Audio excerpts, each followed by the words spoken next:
Passion, energy, the feeling that you could go on forever, pulling all-nighters while drinking wine and writing songs about the prettiest eyes you've ever seen. It was only a second ago. But suddenly, you're in a bathroom you can't lock because your 6-year-old keeps calling, Mama, Mama! You need to get her ready, drive to school, get some exercise, and then read up on the person you're supposed to interview today on 6 hours of sleep.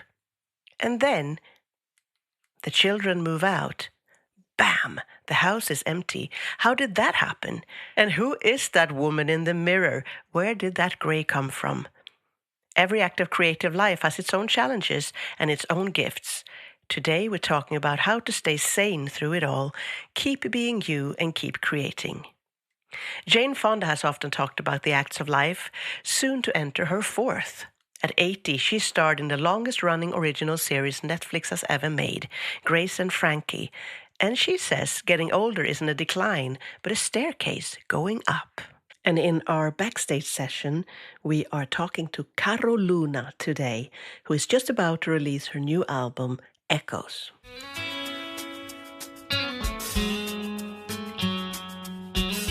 Big Dreams and Little Things is the podcast for creatives, freelancers, and solo entrepreneurs who want to move forward one small step at a time. You make the world richer and more colorful when we're the community that keeps you creating. Hello, Maria. Hello, Karina. Here we are. Here we are again, and I must apologize if you hear some sewing noise in the background because our neighbors are literally taking down every tree in their front yard, and there are lots of them. So you never know. They might take a little long break, I hope, soon. Yes. Well, then I should apologize for my, again, husky voice. Still fighting my cold after 2.5 weeks, but it's very sexy. It's sexier this time. Last time was more congested, and Yes. this time it's gone sort of deeper down in your chest. So. Yes. Now I can do la la la la la, but I can't do Oh. that. There it's like, yeah. Yeah, this is a really interesting episode, I think. We're going to dig into what we call the creative acts of life, what they ask of you and what they give you. Yeah, and it really does look different depending on where you are in your life. I mean, what you need at 32 is different from what you need at 47. Oh, yeah. And what you need at 47, again, is completely different to, say, 65 or 87. Exactly. We have something special for you. We're going to spend time with one of the greatest examples of what a full creative life can look like. And that example is Jane Fonda. Her story is a staircase of inspiration. And at the end, we also have a little extra backstage guest, Caro Luna. I can't wait, but let's look at these different acts. Yes. The acts of creative life. Act 1. Approximately from birth to 30. You are invincible. You know this because your body tells you so every single morning. Everything feels possible. Everything feels urgent, new, and you have the energy to match it. You carry your own gear. You hear your song on the radio for the first time. You stay up until 3 a.m. finishing a creative idea, and it feels like flying. You pick up the guitar, you start the business, you write the first chapter, you book the gig. You do it because the hunger is bigger than the fear. You get your heart broken more than once, and people disappoint you for the first time. You make choices you'll cringe at for decades. Some mornings are genuinely terrible, but you bounce back fast, faster than you'll ever bounce back again, though you don't know that yet. What do you remember from your first act, Maria? Oh my gosh, there's just so much. You're doing so many things, and everything at that stage of life is new as well. Yeah. For me, the biggest thing was packing my bags, deciding to go to the States. Because I come from a very small town where nothing really happens. And I just couldn't stay there. I knew that. I wanted to get out. I wanted to see the world. So going to Boston and to study at Berklee College of Music, you just leaped out into the world, really. Yes, that was life-changing for me as well. Completely. I think in general, going to university is such a big independence. It's like you're creating your own life away from your sort of core family.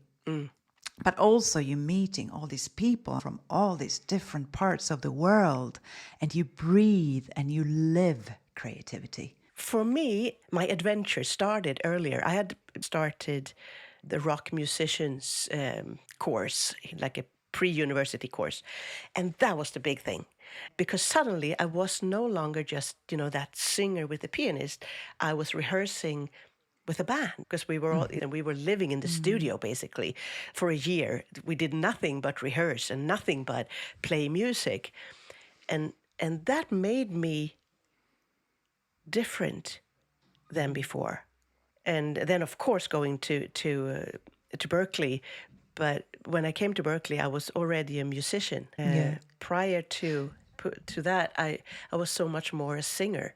Yeah, I mean, I had been gigging for money, for a couple of years at least, from the age of 17. Yeah. And I just felt that was great. Those 3 years were amazing, but I craved that challenge, I think. Yes. Push myself, you know. Yes. I'm not 100% Swedish, I'm half Polish. Now, I've never felt completely Swedish, like I belonged. I just felt it was too small. What did you think about yourself as a creative that you see differently now? Then you live and you breathe music. That was it for me. So that's, I think, is the main difference. It's what you do. It's 150% of how you define yourself. And you had no one to care about but yourself, really. I think you need that as well to become you. Also try to find who I was. 20s are bloody, so hard, so difficult. I mean, you have lots and lots of fun, but at the same time, questioning. You want to be accepted, you want to be liked, you want to fit in, you want to be in these circles with friends. And that's the main difference I look at now, I think, because now I know who I am. I'm grounded. I have my feet, solid. I don't know if I have all that. I am in myself. I feel like I am for sure. Because obviously, with years and years of work, I know who I am. Of course, there's always going to be, things coming in. But that's the main difference for me. But if I would tell myself something, I would just say, don't care what others think. Trust your gut completely and just go with the thing that feels right, because it is right. Something that I really, really would have wanted to know from I got my period is to learn to understand the cycles. Yes. The female cycles. I amen to that completely, 100%. But no one is telling us. No one told me anything. And I also think to build your female friendships on purpose. I mean, Jane Fonda says you have to pursue the people you want in your life. Yes. And I can really judge for that myself, because so many of the friendship I made in, moving to the States, I'm still really good friends with them. And it's like we grow. At the same time, it's amazing, and I don't really know how that happens. Yes. But no matter if we haven't spoken in a year, we catch up, and it's like we saw each other last week. They're really strong friendship with lots of love, and they really care for you. Yeah, if you like someone, tell them, and don't forget to stay in touch. There's something very special about that. I mean, if you still get along and so, of course, because it's also about getting rid of the crazy makers. And of course, get your bullshit scanner tuned on early on. That would help you in a lot of situations, I think. Yeah, because people talk big and deliver little in this industry. They do. Yeah. I remember when I moved to LA, which is probably BS capital of the universe. Yes. Because everyone has done something amazing. I remember when I first went there, I'm like, oh my God, I haven't done anything. Everyone's done everything. And then it's like, okay, hold on. No, people, they talk a lot. Yeah. But let's look at our own act now. Oh, yes. The juggle, we call Yes. it. And we said approximately from 30 to 60. You have authority and work you're proud of, scars you've earned, and a sense of who you are. Your name actually means something, and it took years to build that person. You are in many ways at your very best. You can hardly believe it because for the first time in your life, someone carries your gear. You have a stage hat. And you're also tired in a way that you have never been tired before. An all-nighter? Yeah, with an all-day sleep feast after, maybe. But who has time for that? This is the act where everything arrives at once. The career demands more, the relationships deepen, and sometimes break. Children might arrive for many of us, or the decision not to have them. And somewhere in the middle of all that, your body quietly changes the rules without telling you. Perimenopause, hormonal shifts, nights that doesn't restore you the way they used to. A brain that sometimes fogs when you need it the most. It lands right in the middle of your most productive years. And there is something else, something quieter, a voice within that says, where did I go? Where am I in all this juggling of roles? Yeah, we are in that, aren't we, Karina? Yeah. I think we are unique in a way because we both had our children a bit later. So we got to play a little bit longer. We did, Yes. for sure. Yeah. But yeah, we jam smack in the middle of this. And well, I don't always have a roadie. I must say, I don't. I carry my own stuff still. But it's my biggest dream. Yeah, exactly right. But I feel that for me, it all changed at 40 when I had my first child. Before that, maybe I have a younger husband as well. Maybe that's the reason I keep doing things, up until 40. But then I had children and everything changed. Yeah, I could no longer function on 3 hours of sleep and a hangover. No. And I don't want to. That's the thing as well. Yeah. It's not worth ruining a whole day for that anymore. No, I think the creative work has changed. And my wishes have changed. What I wanted when I was 25 isn't the same as it is now. No. And they shouldn't be. I mean, I played every, basement club and toured and did all of that. And now I'm not as keen on working on the door kind of thing. And I also have to make time and make space for creativity intentionally much more now than I had then. I mean, I was single for a very, very long time. And then my time was my own. But of course, I also have more depth now than I had then. I can look back on my act one and see that sometimes I was quite naive. I didn't think so then, but I can see it now. Oh, yeah. Yeah. And the cringy moment that we talked about in the beginning. But you can learn from experiences, rather. I mean, what I feel right now, where I'm in my life, I really require more silence, simplicity in a way. I love an extravagant night out, but it's not going to be as long. But really, and it usually starts earlier too, right? Yes, it does. When I moved to Brighton with my family, there's so many people moving there with families, but a lot of people from London who moved down there, and they still want to have fun, right? So they started these nightclubs at 4 PM and went till 8 at night, Yes. Yes. I love that. It's fantastic.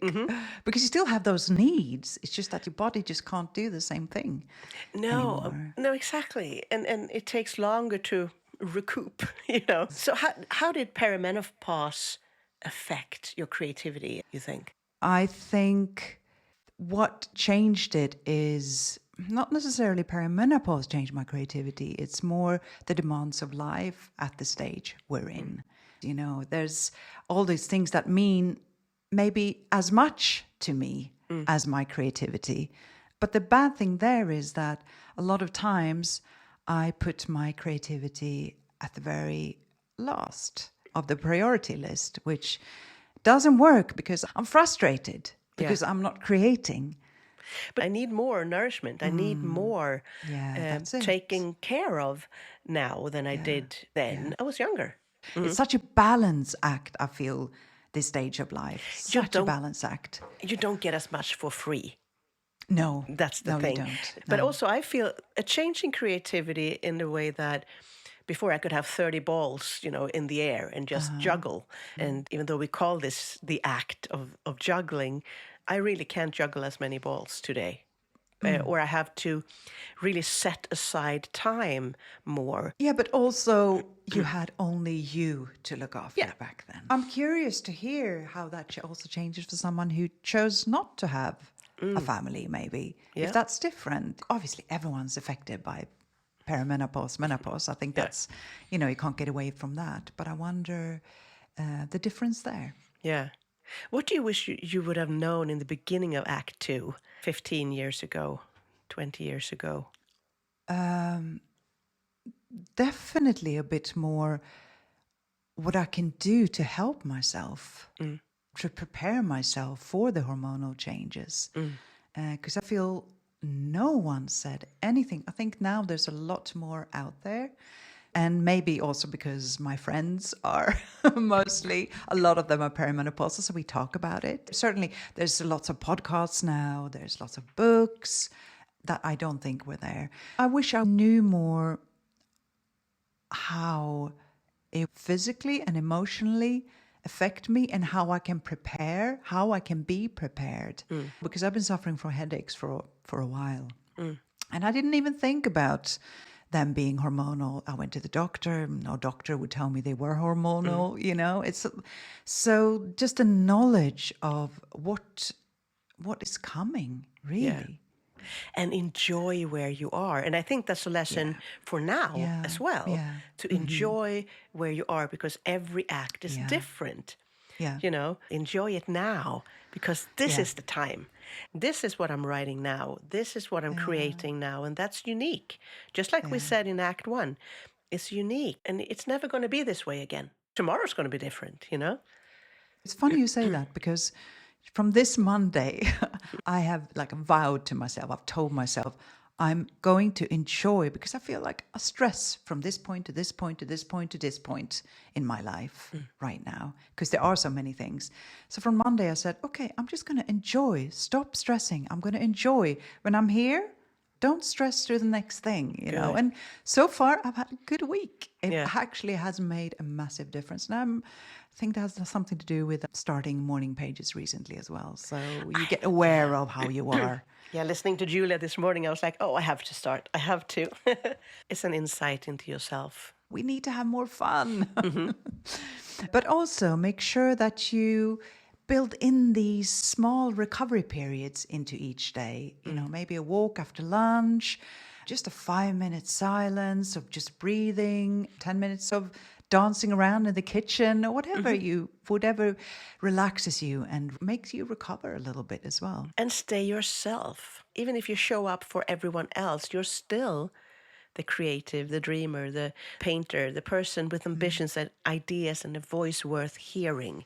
And our whole society is shushing that voice, at least if you're a woman. The older you get, above 30. Yes.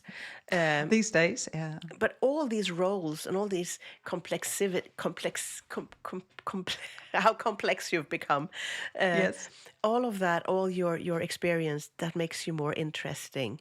Really take time for yourself. Don't just give your time to everyone else. Take care of your body and your mind. Don't just rush into the day, from getting up to doing stuff for others. Make sure you have your own sacred time in the morning for a morning routine, whatever it is you like doing. Yeah. Let's go into the next one, the one we are, well, not yet, but in a little while we're going to be entering Act 3, the refined fire.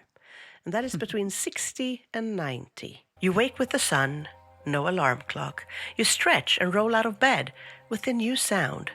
Ugh. The body has opinions now. It always did, but it's louder about it. Things take a little longer. Recovery means something different than it used to.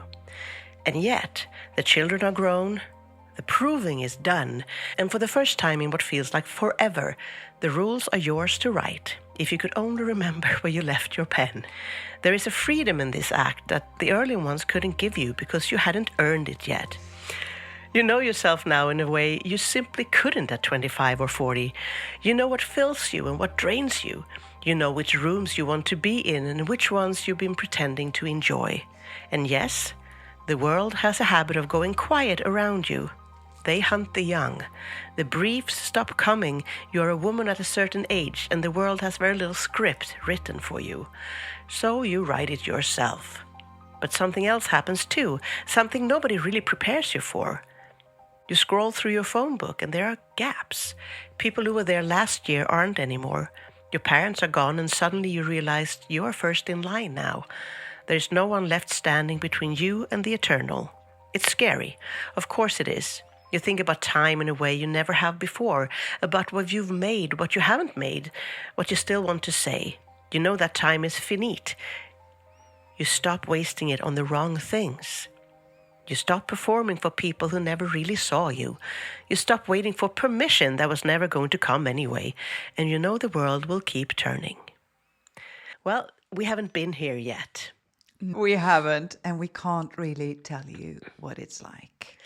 But we can tell you what other people have said about it. And also that it's never too late. Like Grandma Moses, who picked up a paintbrush at 78 because she couldn't stitch anymore, so she started to paint. I love that. And then you have the Madonnas and the Springsteens and the Jaggers of this world. I mean, they're all in the 70s, 60s, 70s, 80s even. 80s, yeah. Yes. They're still on stage, still pushing, still refusing to be put out to pasture. Refined, yes. Done, absolutely not. Well, they didn't wait for someone to write their part. They wrote it themselves. And this is where the creative life becomes truly yours. And the staircase is still going up. And again, I had the example of my mom. She's 90. And I'm ever so impressed with her and her curiosity. I think curiosity is what keeps you alive. Curiosity, absolutely. Wanting to learn. And I guess that's part of it. I've realized that the older I get. There was a certain time in my life I felt like, I just wish I could be a normal person and not to be a creative, because I feel like maybe that should be so much easier. But now I'm so grateful as I age, having my creativity and always being happy, sitting with my creativity, feeling, completely lit up by being in flow, and I'm hoping to be that for the rest of my life. Yeah, I think creativity keeps you young. It really does. I think it's the life force. And if you haven't seen the documentary Alive Inside, do it. Do. Yes. Because it is so beautiful. They take music to an elderly home. Alzheimer's, so their dementia. Yes. Most of them, I think. And they've been non-verbal as well for many years, yes. Some people. Yes. And then they get to hear their favorite music. They talk to their relatives. And there's this one guy, I think his name is George, and he's completely numb in the beginning, non-communicative. You don't understand what he's saying. And then he gets to hear jazz because he loved jazz. And then it's like he comes alive in front of the camera. He starts singing. Yes. I think almost like even the first time he hears it, he starts singing and everyone is amazed. It's beautiful. Such a beautiful documentary. So, of course, we haven't been in this act, but something I would tell a third actor from just from my heart is keep going, keep creating, because I love what you do. They have so many stories to tell. They have so much wisdom to share. I mean, I just see that with my children and my mom's relationship, how beautiful that is, because she passes down her experience and her knowledge to them. And I hope that some younger creatives want to be with me when I'm that age, because I'd love to share, be a mentor, or come in as equals. We're all creative. Yes. What are you doing? How do you share that? Wow, that's really cool, So, and I think that's what creativity does. It doesn't discriminate with age as it does in other parts of life. No. And I love that. I think ageism is so stupid. Yeah. It's so stupid. It's crazy. Yeah, absolutely crazy. But on that note, since we don't have the experience of this act ourselves, No. we are going to spotlight someone that does, and someone that is, I think, absolutely fabulous. We are going to look at the story of Jane Fonda. A young woman is sitting in a darkened cinema in New York, 1962. She's watching herself on screen for the first time. Newsday's critic has called her the loveliest and most gifted of all new young actresses. She doesn't believe a word of it. Her name is Jane Fonda, daughter of a legend, trained at Lee Strasberg's actor studio. The camera and audience love her in Cat Ballou, Barefoot in the Park, Barbarella, They Shoot Horses. But inside, something is missing. When Jane is 12, her mother dies by suicide. Nobody talks about it. Nobody's allowed to. Her father is Henry Fonda, one of the greatest actors America has ever produced. But he's a man that finds it easier to cry on camera than hold his daughter's hand. So she learns to fill the silence with work, with performance, with becoming whatever the room needs her to be. And she's hungry, always hungry, literally.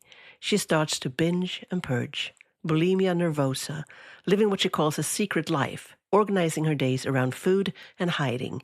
She assumes she won't live past 30. She has never once been told, "You are worth taking care of." Then comes the Vietnam War, and it wakes something up in her. She finds a cause bigger than herself, and in finding it, she finds a creative voice. She stops being cast and starts choosing. She makes Clute. She makes Coming Home. 2 Academy Awards. Work that is still studied, still alive, still extraordinary. And she makes 9 to 5, one of the most beloved comedies ever made, co-starring Dolly Parton and Lily Tomlin. A friendship that will carry her through everything that comes next. She launches a fitness empire, 17 million workout tapes, but gives most of the money away to fund political causes and activism. She gets married 3 times. Each time she says she loses a little more of herself, dresses differently for each of them, believes different things, puts up with things she shouldn't have. Bulimia continues quietly, and it isn't until her 40s that she finally thinks, if I keep on like this, I'm going to die. She stops, cold turkey, without help, because she doesn't even know there is a word for what she is doing. It all ends in divorce. She is 63 when she parts with TV mogul Ted Turner, and for the first time in her life she stands alone. Over the years the questions have grown louder. Who am I underneath all of this? It makes her do what she will later call a life review. Who is she really? What does she need? What has she been running from and toward? One thing is clear, she's done with compromising herself for men. And then after 80, she gets an offer too good to decline. She takes the role in Grace and Frankie, a comedy about 2 women whose husbands leave them for each other. A show about friendship, about starting over, about being seen when the world would rather look away. Again co-starring her lifelong friend Lily Tomlin. I don't know what I would do without my women friends, Jane says. They make me stronger, smarter, braver. The show sends her straight back into therapy. Playing Grace triggers something deep and unexpected. She goes through a breakdown during the first season. Real creative work asks everything of you. I had to learn to love her. I had to invite her into the room, she says. Grace and Frankie runs for 7 seasons and is Netflix's longest-running original series ever. It's a show that women write in about, saying it keeps their head above water during the hardest times of their lives. Jane hasn't stopped creating. She still acts. She still gets arrested for climate activism. She also gives up alcohol. For, as she puts it, even with one drink, I'd be a half-mast tomorrow. And I only have so many tomorrows left. I want every one of them. I wasn't happy back then when I was 20 and 30. I was depressed. Now I see my past and I see a future, and I feel like it's going to be a good one. From all of this, she builds her philosophy. Life is a staircase going up. Act 1, Act 2, Act 3, and we can't wait to see what she'll bring to Act 4. Her story is so inspirational. Before we talk about it, we'll jump straight into science for today. 1. The aging creative brain. Here's something nobody tells you. The brain gets better at certain things with age. Neuroscience shows that in our 60s and 70s, the brain becomes more integrated. The two hemispheres communicate more fluidly, pattern recognition deepens, and the ability to hold complexity and see the bigger picture grows stronger. The brain of an older creative is actually richer. Yes. That is so good. And It's nice to whole hear. complexity. Yes. Yes. And see patterns. Let's look at number 2. Play is a requirement. Stuart Brown, who has spent decades researching play, found that adults who stop playing show the same biological markers as people who are depressed. Play is what keeps the work alive, which is why noticing when play disappears is such an important signal. It's a psychological warning, and it arrives long before any crash does. Yeah, like we said before, here's the science behind it. Look up Stuart Brown. And number 3 is your relationship or your biology. Harvard's longest running study on adult development, over 80 years of data, found that the single strongest predictor of how well we age, cognitively and creatively, is the quality of our close relationships. Wealth and status come far behind. Relationships lead. The right people around us see our depletion as well as our successes before we do. They hold a mirror when we've stopped looking. Community is part of the infrastructure of a creative life. Yes. Yep, community. we keep saying that. Yeah. Actually, I'm coming back to, because I listened to Julia this morning. She said something that I thought was so nice, and a phrase that I'm going to steal from her. And it applies to our accountability. Because she said you need to be seen and to be mirrored. And she called it a believing mirror. Ooh. Someone that believes in you. I like that. Wasn't that nice? To have a believing really nice. mirror. Yeah. Someone that says, why don't you do it? Yeah. You have that tiny doubt and you can't see it yourself. Yeah. I love that. And Jane says it so well. She says she doesn't know where she'd be without her female friends. Yeah.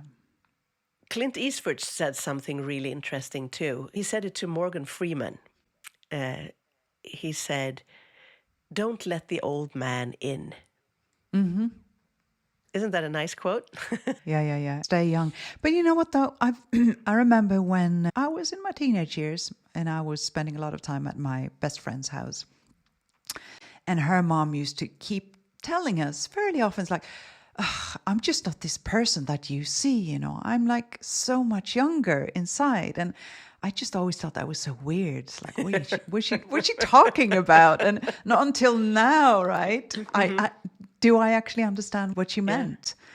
Then for me, I'm forever around 30 something. Yeah. In some ways. I also embrace the I think older, I'm 6 in some ways.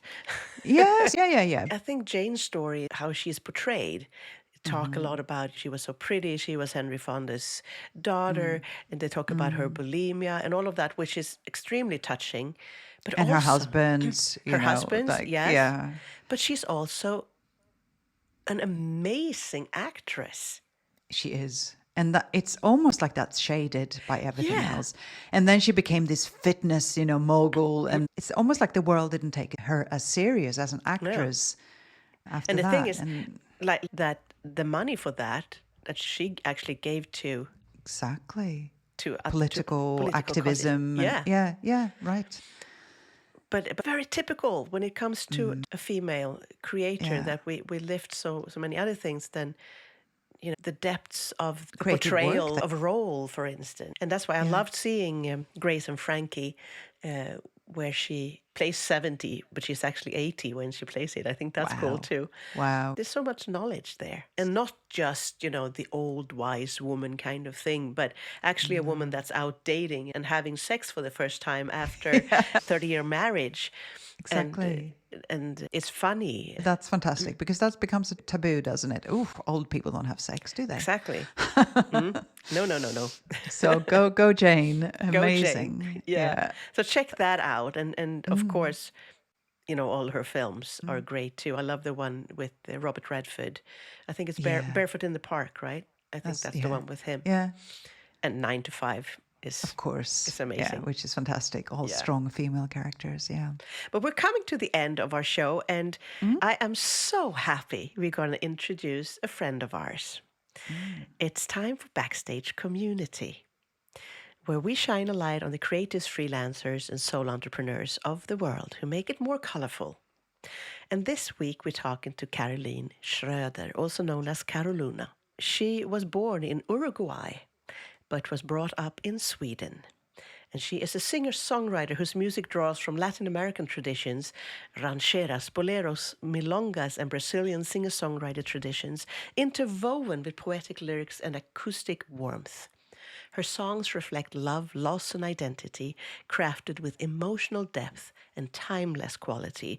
She has built a music career across 2 continents, and her wonderful voice makes me feel like swimming in warm waters every time I hear it. So let's have Caroline, answer our 4 questions. Who are you and what do you do? Hi, my name is Caro Luna. I am an artist, songwriter, and a singer. And I'm based here in Stockholm, Sweden, but my family is from Uruguay in South America. So my mother tongue is Spanish, and it's the language I mostly write my songs in. And that's exactly what I have been up to. I've been writing a lot of music and being pretty creative lately. I finished my 3rd album. Woohoo! It's called Echoes, so that feels really nice. And also at the same time, I have been writing some songs with other artists and musicians in different collabs and sessions. So that has also been an amazing thing to do. I'm very, very happy to be able to do what I do and let people listen to my music. It feels so fantastic, actually. Yes. What's keeping you creating right now? Music. I felt it since I was like 9 or 10 years old. For me, it's the best way to channel my emotions and to express my feelings. It's been like that since back then. I can't compare it with anything else, that feeling that music gives me. My emotions aren't too strong or too weak or too big or too small. Everything is okay, and it's like a safe place for me. So I think that's the reason why I always continued with music and continued creating and writing songs. I need this feeling. It's more like a need, actually. And of course, sometimes in periods, I feel more or less inspired or motivated. And then I try to go back to basic. Like, why did you start with this crazy thing from the beginning? What do you wish more creatives talked about honestly? I think more creatives should talk about how to find a balance between the very different tasks that you are supposed to do being a creative. It's not only about songwriting and performing. There's a lot of things that you might feel don't inspire you so much, but that needs to be done. And how can you find a balance? How can you organize yourself without being exhausted or without losing focus? Like, the most important thing is to be creative. So that's something I try to talk with others about, because I feel less alone. I think a lot of people can relate to this. How do you celebrate your wins? I think it's very important to celebrate your wins. And I feel I'm pretty good at it, actually. I can do it in different ways, depending on where I am in life. But I love to organize a concert, a show where I can perform a release with other people and all that positive energy that comes from doing that. I can also, like today, I have booked a sauna So I'm gonna swim in very cold water and go back to the sauna and just relax. That's something I really love. Do something that makes you feel good and give yourself some love. Celebrate the big and the small in your life, because maybe that's what pushes you forward and makes you want to keep going. And that's very important. Thank you, Caro. We love what you do and please keep doing it.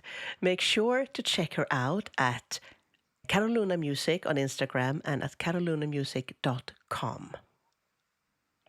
And some takeaways from this episode. Life is a staircase. Each act has its own gifts. The flourishing keeps going through every act of life, if you let it. What fills you changes through the acts. Stay curious about what you actually need right now. Know your signals early. If the play disappears, everything feels consistently heavy, you're doing the work but the joy has quietly left the building, these are early signals, worth taking seriously long before they become emergencies. And micro recovery every day. Small daily moments of restoration matter more than one long holiday after a year of running empty. And let someone else hold the mirror sometimes. The right community notices when you're running low and sees you for who you are and what you have accomplished. Give time to friends. They will keep you young at heart. And enjoy where you are. That's a lifetime of knowing what fills you up and making sure that it actually happens. That's the staircase. That's what we're all climbing. And if you want more creative community stories, tips, and behind the scenes, sign up for our weekly newsletter at ektahub.net/weekletter. And if you love what we do, write a nice comment. Yes, please do. And please do, and share it with a friend and keep creating. So, show up. Speak up. And don't forget your victory dance this week and make it count. You deserve it. Yes, you do. See you in 2 weeks when we talk about breaking the glass ceiling. See you. Bye-bye. Bye.